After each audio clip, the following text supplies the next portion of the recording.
Good morning. Morning. I'm Lou Bordisso, and it's an honor to be with you this morning as a person living with younger onset and early Alzheimer's disease. 3 years ago, at the age of 56, my neurologist diagnosed me with younger onset Alzheimer's disease. My diagnosis was both a shock and a relief, and that it finally put a name to all the problems I was having in managing my personal affairs and my work.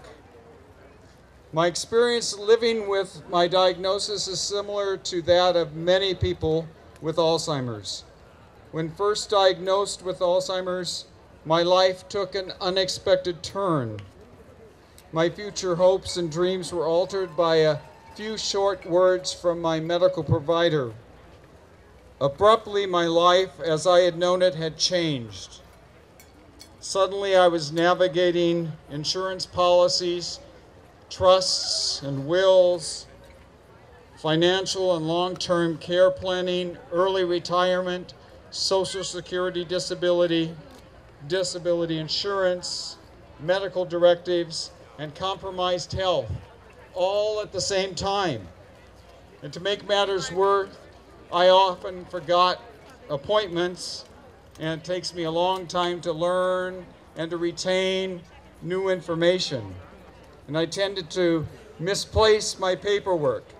I had difficulty with my finances, as I still do, and I have increasing problems paying checks, writing checks, and all of those financial things that happen to you in a daily life.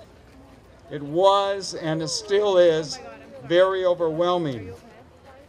In the midst of all of this chaos, I called the Alzheimer's Association 800 line, and a very wise person at the other end gave me a sense of hope, and in a calming voice said to me, "Lou, it's not the end of the road, it's just a bend in the road."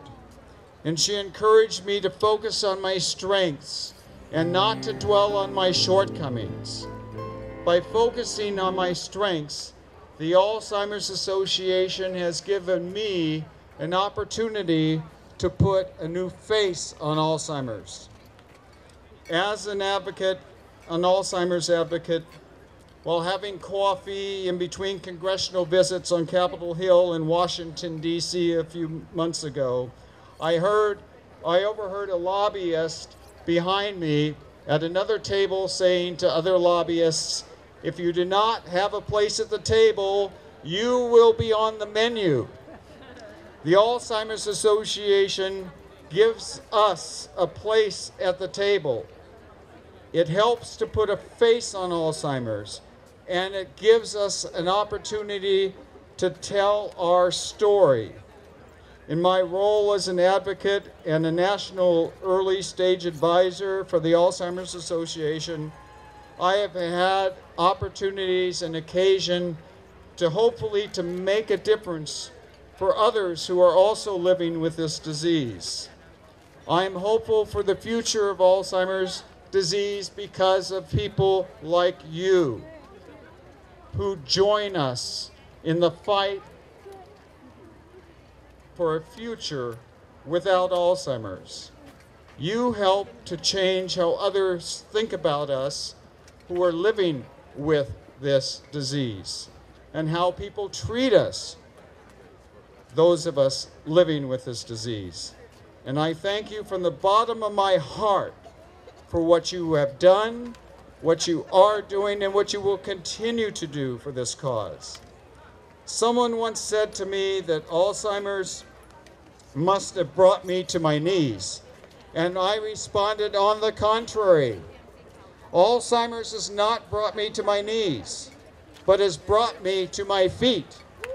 At the end of the day, it all comes down to making a choice between allowing this disease to defeat me or choosing to be a fighter and to battle against Alzheimer's. My choice is to be a fighter. And I invite you to join me in this fight by bringing us one step closer to a world without Alzheimer's. We will not allow Alzheimer's to bring us to our knees. Today, we are being brought to our feet, and we are going to use our feet to walk to end Alzheimer's.